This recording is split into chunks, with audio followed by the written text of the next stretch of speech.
Hello friends, आप सभी का हमारे YouTube चैनल पे हार्दिक स्वागत है। आज हम 9th क्लास की NCERT बुक 4th लेसन जलवायु को लेकर आए हैं।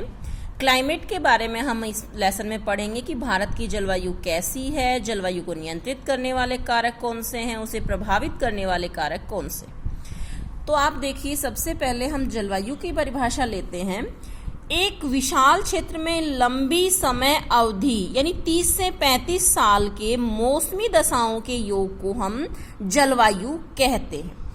अब मौसम क्या होता है? मानसून शब्द की जो उत्पत्ति है वो अरबी भाषा के शब्द मौसिम से हुई है, जिसका शाब्दिक अर्थ होता है मौसम। मानसून का अर्थ है एक वर्ष के दौरान वायु की दिशा में ऋतु के अनुसार परिवर्तन होना। यानी हमारे आप देखते हैं सुबह से शाम तक मौसम में कितना बदलाव आता है। कभी धूप आ जाती है, कभी बादल छा जाते हैं, कभी बारिश होने लगती है, कभी आंधी चलने लगती है। यानी क्षण प्रति क्षण वायुमंडल में होने वाला बदलाव मौसम कहलाता है। जबकि 30-35 साल तक जो मौसमी दशाएं हैं उनका योग जलवायु कहलाता है। भारत की जलवायु को मानसूनी जलवायु कहा जाता है। इस प्रकार की जलवायु दक्षिण तथा दक्षिण पूर्वी एशिया में पाई जाती है।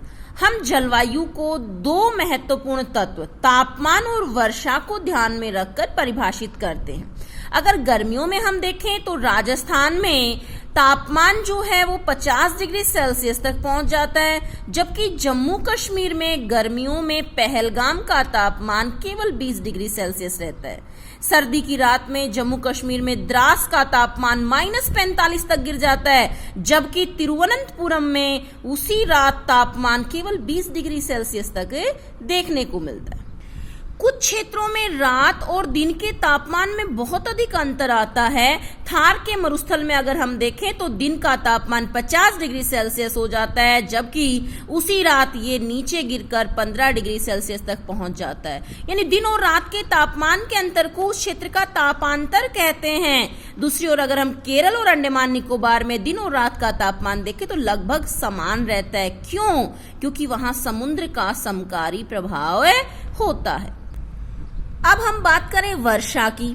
हमारे देश में कई क्षेत्रों में तो वार्षिक वर्षा 400 सेंटीमीटर से ज्यादा है, जबकि कुछ एक क्षेत्र ऐसे हैं जैसे लद्दाख और राजस्थान, वहां पर 10 सेंटीमीटर से भी कम वार्षिक वर्षा देखने को मिलती है। तमिलनाडु के तट पर ज्यादातर वर्षा जो है अक्टूबर और नवंबर में लौटता हुआ मानसून करता है, जबकि संपूर्ण भारत में बारिश जो है वो जून से सितंबर तक होती है। उत्तरी मैदान में वर्षा की मात्रा पूर्व से पश्चिम की ओर आने पर घट जाती है, क्योंकि दक्षिण पश्चिमी मानसून पवनें पश्चिम बंगाल से दिल्ली की तरफ आगे बढ़ती हैं, तो पश्चिम बंगाल में बारिश ज्यादा होती है। उसके बाद बिहार में, उसके बाद उत्तर प्रदेश में और दिल्ली तक आते आते बारिशें कम होने लगती है। अब हम देखते हैं जलवायविक नियंत्रण, यानी जलवायु को नियंत्रित करने वाले मुख्य जो कारक हैं वो 6 हैं। पहला है अक्षांश, दूसरा है ऊंचाई, तीसरा वायुदाब, चौथा पवन तंत्र, पांचवा समुद्र से दूरी और छठा महासागरीय धाराएं या उच्चावचीय लक्षण।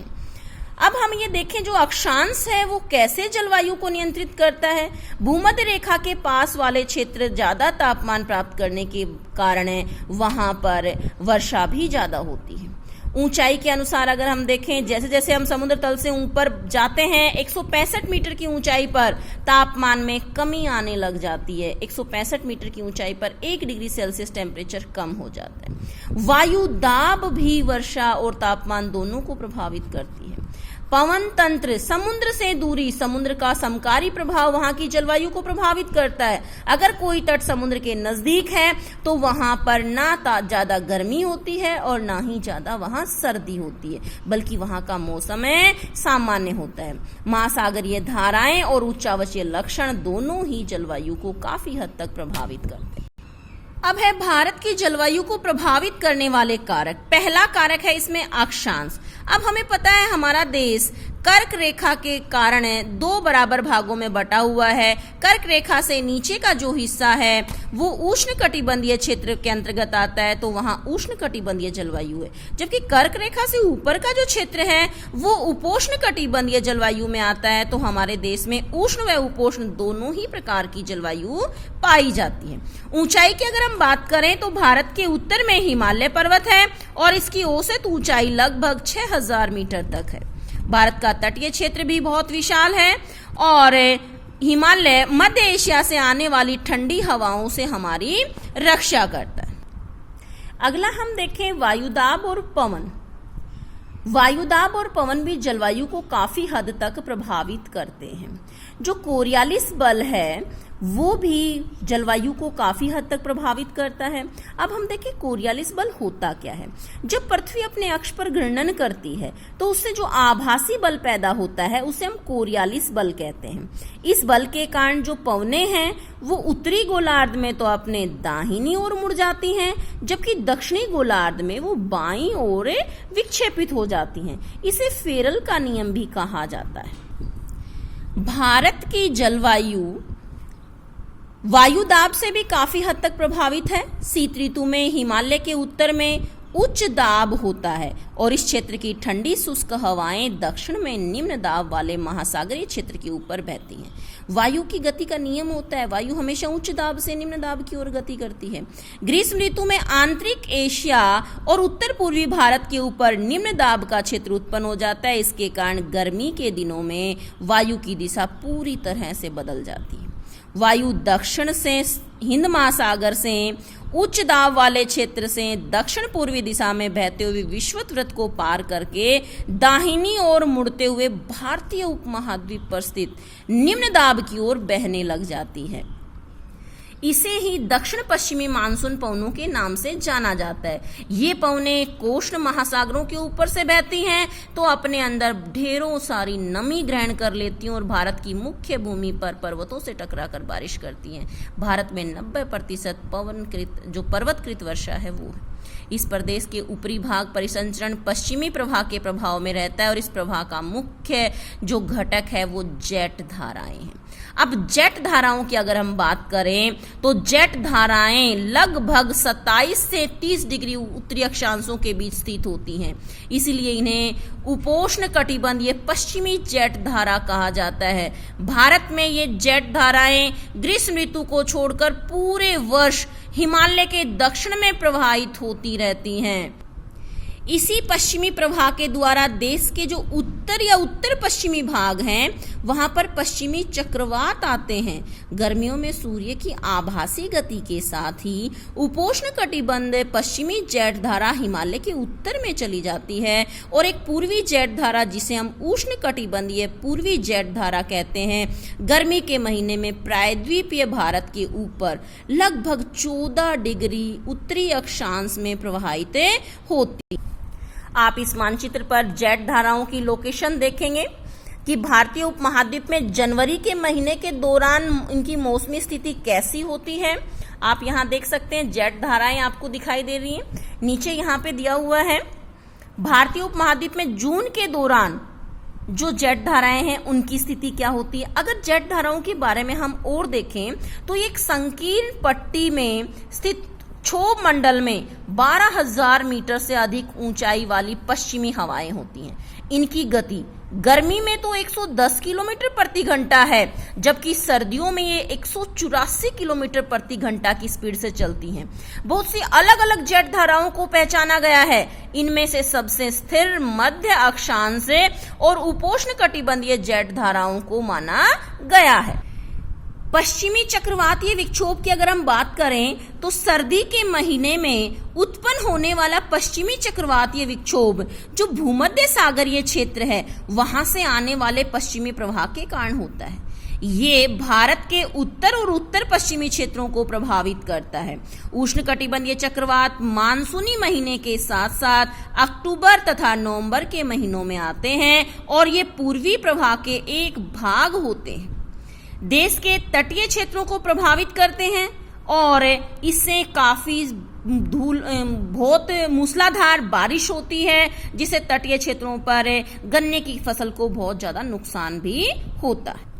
अब हम बात करते हैं अंत्य उष्णकटिबंधीय अभिसरण क्षेत्र। ये विषुवतीय अक्षांशों में विस्तृत गर्त एवं निम्न दाब का क्षेत्र होता है। यहीं पर उत्तर पूर्वी एवं दक्षिण पूर्वी व्यापारिक पवनें आपस में मिल जाती हैं और ये अभिसरण क्षेत्र विषुवत के लगभग समानांतर होता है। लेकिन जैसे ही सूर्य की आभासी गति उत्तरायण या दक्षिणायन होती है तो ये उसी के साथ उत्तरायण या दक्षिणायन हो जाता है। अगर आपको हमारा वीडियो अच्छा लगे तो इसे लाइक और सब्सक्राइब जरूर करें। अब हम देखें इसमें एल नीनो। ये ठंडे पेरू जलधारा के स्थान पर अस्थायी तौर पर गर्म जलधारा के विकास को एल नीनो का नाम दिया गया है। एल नीनो स्पेनिश शब्द है जिसका अर्थ होता है बच्चा तथा जो कि बेबी क्राइस्ट को व्यक्त करता है। क्योंकि ये धारा क्रिसमस के समय बहना शुरू होती है, एल नीनो की उत्पत्ति समुद्र की सतह के तापमान को बढ़ा देती है और उस क्षेत्र में व्यापारिक पवनों को स्थिर कर देती है। अब अगर हम बात करें एल नीनो तथा भारतीय मानसून की, तो एल नीनो एक संकीर्ण गर्म जलधारा है जो दिसंबर माह के पेरू के तट के निकट उत्पन्न होती है। स्पेनिश भाषा में इसे बालक ईसा कहा जाता है। ये पेरुवियन या हेम्बोल्ट ठंडी धारा की अस्थायी प्रतिस्थापक होती है जो सामान्य तट के साथ साथ बहती है। ये हर 3 से 7 साल में एक बार आती है। विश्व के उष्णकटिबंधीय क्षेत्रों में बड़े पैमाने पर बाढ़ और सूखे का कारण बन जाती है। कभी कभी ये बहुत ही गहन हो जाती है और पेरू के तट के जल का तापमान 10 डिग्री सेल्सियस तक बढ़ा देती है।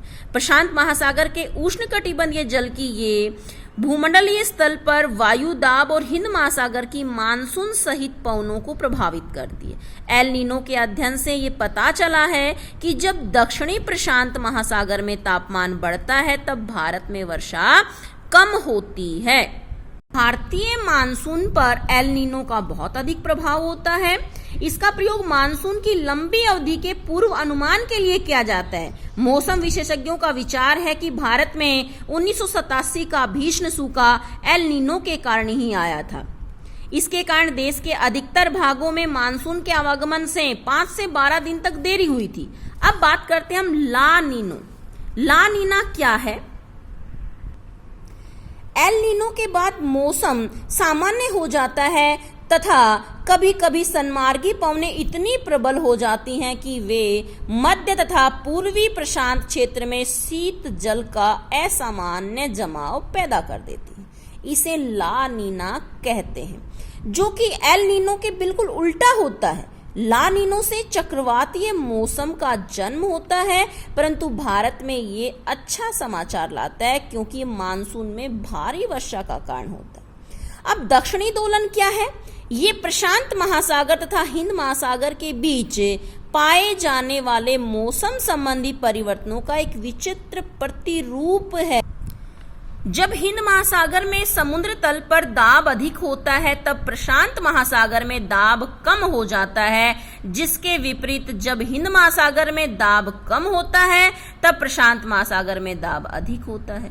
जब शीतकालीन दाब प्रशांत महासागर पर अधिक तथा हिंद महासागर पर कम होता है तब भारत की दक्षिण पश्चिमी मानसून अधिक प्रबल हो जाती है। इसकी विपरीत दिशा में मानसून कमजोर पड़ जाती है और दक्षिणी दोलन को मापने के लिए विभिन्न सूचकों का प्रयोग भी किया गया है। परंतु सबसे महत्वपूर्ण दक्षिणी दोलन सूचकांक जो है SOI, ये प्रशांत महासागर का प्रतिनिधित्व करने वाले फ्रेंच पोलिनेशियन के ताहिती 17 डिग्री 45 मिनट दक्षिण से 149 डिग्री पश्चिम तक हिंद महासागर का प्रतिनिधित्व करने वाले उत्तरी ऑस्ट्रेलिया में पोर्ट डार्विन के दाब का अंतर है। SOI के धनात्मक या ऋणात्मक मूल्य अर्थात ताहिती के दाब में से पोर्ट डार्विन के दाब को घटाने से प्राप्त परिणाम भारत में अच्छी अथवा खराब मानसून का सूचक होते हैं। अब अगर हम बात करें मानसून का पूर्व अनुमान कैसे लगाया जाता है, मौसम विभाग कैसे बता देता है कि 2 दिन बाद बारिश होने वाली या मौसम साफ रहेगा। 1987 में भीषण सूखे के बाद 16 सूचकों पर आधारित एक मॉडल तैयार किया गया जिसे मानसून का पूर्ण अनुमान लगाने में सहायता मिलती है। भारतीय मौसम विभाग इस मॉडल का प्रयोग मानसून के व्यवहार को समझने के लिए कर रहा है।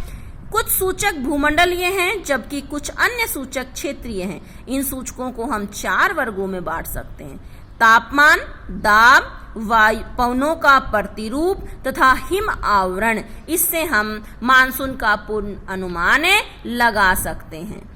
Thank you. अगर आपको हमारा वीडियो अच्छा लगे तो इसे लाइक और सब्सक्राइब जरूर करें।